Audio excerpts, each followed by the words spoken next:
नमोस्तु नमोस्तु। हे गुरुवर, वर्तमान समय में एक ज्वलंत समस्या है।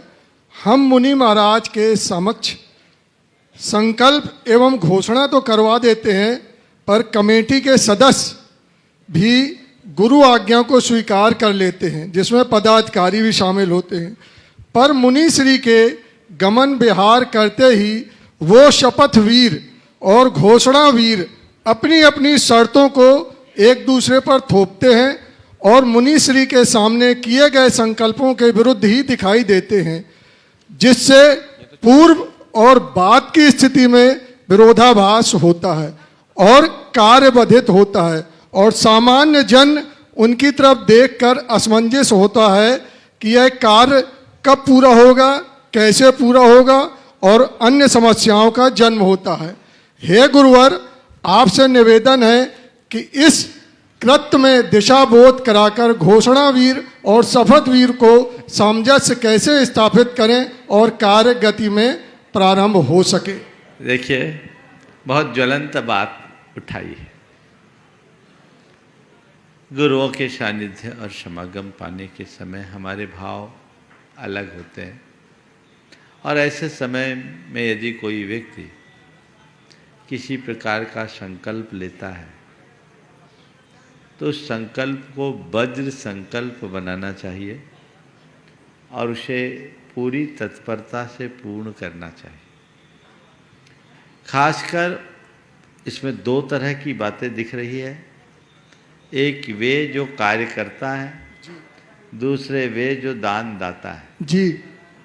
कार्यकर्ता शपथवीर हो जाता है और दान दाता घोषणा वीर बन जाता है। ये दोनों चीज़ें गड़बड़ करती। जी। कार्यकर्ता अगर कोई शपथ लेता है, कोई दायित्व स्वीकारता है, तो उसकी नैतिक जिम्मेदारी है कि वह अपने दायित्व को अच्छे से परिपूर्ण करे और दान दाता या समाज के बीच जो बात कही गई है उसे 100% सही करे। हाँ, कई बार प्रसंग और परिस्थिति के अनुसार निर्णय बदलने भी पड़ते हैं। तो यदि किसी परिस्थितिवश किसी निर्णय में परिवर्तन करना पड़ता है तो उस निर्णय की सूचना संबंधित व्यक्ति को जरूर दिया जाए, उन्हें विश्वास में लेकर काम किया जाए। कई बार होता है लोग बोल देते हैं, समाज से कुछ कहते हैं और करते कुछ है, वो गलत है। यदि आपने कोई जवाबदारी ली है तो उस जवाबदारी का दृढ़ता से निर्वाह करें, ईमानदारी से निर्वाह करें। और यदि आप उसमें अपने आप को अक्षम पाते हैं तो हाथ जोड़ लें और कहें ये मैं नहीं कर सकता। लोग हैं जो इस तरह की घोषणाएं कर देते हैं लेकिन उसको पूर्ण नहीं करते। ये उचित बात नहीं है और इससे समाज का विश्वास खंडित होता है। दूसरी बात, आपने अगर दान बोला है, घोषित किया है, तो घोषणा वीर मत बनो, उदारता से उसे चुकाओ। कई जगह, बल्कि सभी जगह, मैं जब इधर देख रहा हूं तो जो आपकी फाइनेंस की व्यवस्था देखने वाले लोग हैं ना, वित्त समिति, वो सोच रहे आज तो हमारे मन की बात हो गई। इन्होंने दोनों तरफ की बात की। कमेटी में शिथिलता नहीं होनी चाहिए और दातारों में प्रमाद नहीं होना चाहिए। आप जितनी उदारता से दान बोलते हो उतनी ही तत्परता से अपना द्रव्य चुकाने का भाव रखो। किसी भी दातार को इस बात की तो प्रतीक्षा ही नहीं होनी चाहिए कि कोई हमसे मांगेगा तब देंगे। अगर आपने कहीं कोई बात कही है तो इसे अपना पहला कर्तव्य मानना चाहिए कि मुझे जाते ही इसको पूरा करना है। देने वाले को चिंता होनी चाहिए। ऐसे बहुत सारे दातार हैं जो कहते उल्टा भैया मेरा अकाउंट में क्या बैलेंस है बताओ, और कुछ तो ऐसे भी हैं जो इंटरेस्ट जोड़ करके भी चुकाते हैं। ये उत्तम दाता की पहचान है। और कुछ ऐसे भी होते हैं जो बोल जाते हैं, देते नहीं, बोलते ही हैं। कई हैं जिनके देश की कई संस्थाओं में बड़ी बड़ी राशियां बोली भी होगी पर खाता भी नहीं खुला होगा।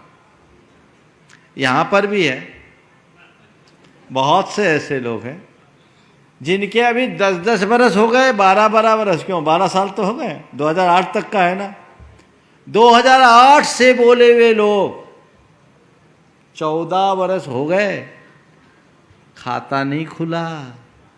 ऐसे लोग अपने भावी जीवन को भिखारी बनाने की व्यवस्था कर रहे हैं। वे दरिद्र बनेंगे, दीनहीन बनेंगे। अरे जब तुमने बोला है तो तुम्हें देना चाहिए, और देना नहीं था तो बोला क्यों? मैं उन लोगों की बात नहीं करता, क्योंकि मेरे पास तो जो भी कमिटमेंट होता है मैं लोगों से बोलता हूँ या तो तुरंत दो और नहीं तो कंडीशन लगाओ। जिनकी परिस्थितियां बिगड़ गई वे अपनी परिस्थिति को सुधारने की प्रार्थना करें और अनुमोदना करें, लेकिन परिस्थितियां अनुकूल रहने के बाद भी जो नहीं दे रहे हैं वे महान पाप के भागी हैं।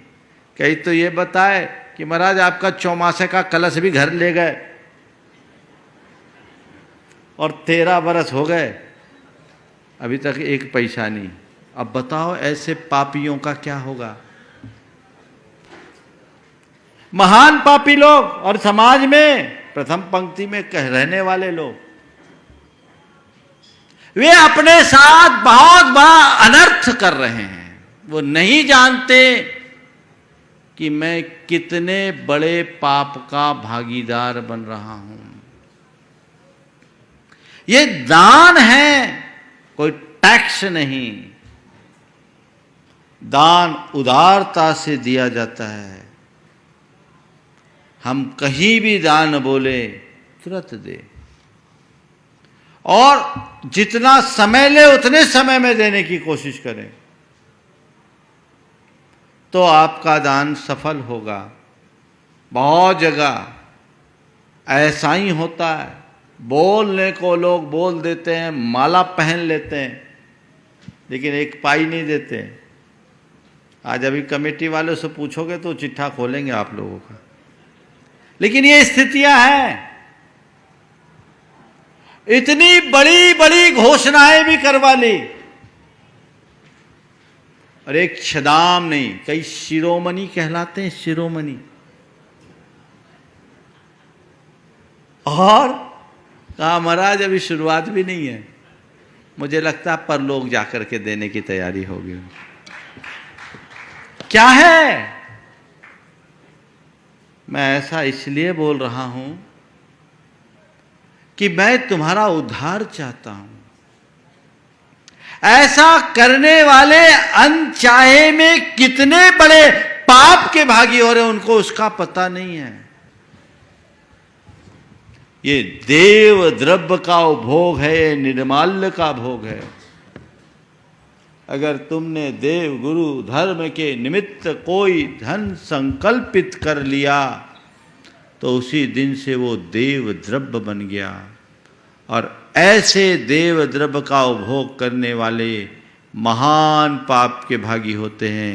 कहा जाता जिन अद्धार पैथा जिन पूजा बंधन निमित्त विशेष धनम, जो भुंजई सो भुंजई निरी गई ये सुईरम दुखम, पुत्र कलत्त विदुरो दारिद्रो पंगु मूक बहिरंधो, चांडालादि कुजादो जिन पूजादि दब्ब हरो। जीर्णोद्धार का पदार्थ, जिनेन्द्र भगवान के पूजन बंधन आदि के निमित्त अर्पित जो विशेष धन है, यानी जो कुछ भी देव द्रव्य है, इसका जो भोग करता है वो नरक गति में दीर्घ काल तक दुखों को भोगता है। वहां से कभी निकल कर आया तो पुत्र कलत्र से रहित होगा, दरिद्री होगा, पंगु होगा, मूक होगा, बहरा होगा, अंधा होगा, अनेक कुयोनियों में भ्रमेगा। कौन? जिन पूजादि द्रव्य हरो। इसलिए जीवन में ऐसा कभी मत करना। कई बार ऐसा भी होता है, लोग बोल जाते हैं, बाद में भूल जाते हैं। आशय तो है देने का, पर याद नहीं। और बड़े बड़े आयोजनों में तो अक्सर ऐसा होता है, बोलियां बोलते हैं, एंट्री कुछ है नहीं, नाम लिख दिया पुष्पेन जैन। अब पुष्पेन जैन हिंदुस्तान का है कि पाकिस्तान का, कोई जानता ही नहीं। अब कोई एंट्री नहीं, न कॉन्टैक्ट नंबर, न कुछ। वो घर जाके भूल गया और आयोजकों के पास कोई संपर्क नहीं, वो अब क्या करे? तो अनपेक्षित पाप का भागी बनता है। इसलिए मैं आप लोगों को एक सलाह देता हूं, कहीं दान बोलो तुरंत दो। तुरंत नहीं देना है तो तुरंत जाके ऑफिस में लिखवाओ अपना नाम, पता, फोन नंबर, और उनसे कहो भाई मैं जा रहा हूं, मुझे एक रिमाइंडर दे देना, ताकि मैं आपका पैसा, आपकी राशि तय समय में चुका सकूं। और कोई तुम्हें रिमाइंड करे ना तो उसे आभार मानना, बुरा मत मानना। कई लोग ऐसे बोल लेते हैं, माला पहन लेते हैं, और बाद में उनसे बोला क्या भाग जाएंगे, क्या दे देंगे, हमको फ़ोन क्यों करते हो?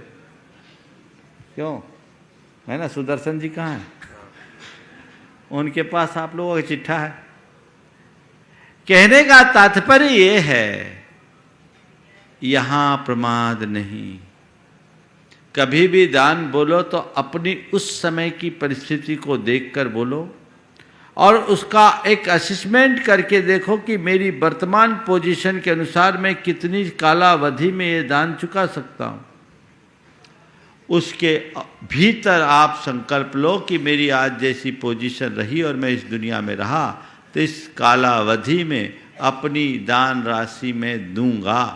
उससे बाहर कमिटमेंट मत करना, और जो कमिटमेंट कर दिया उसे चुकाने में ढील मत करना।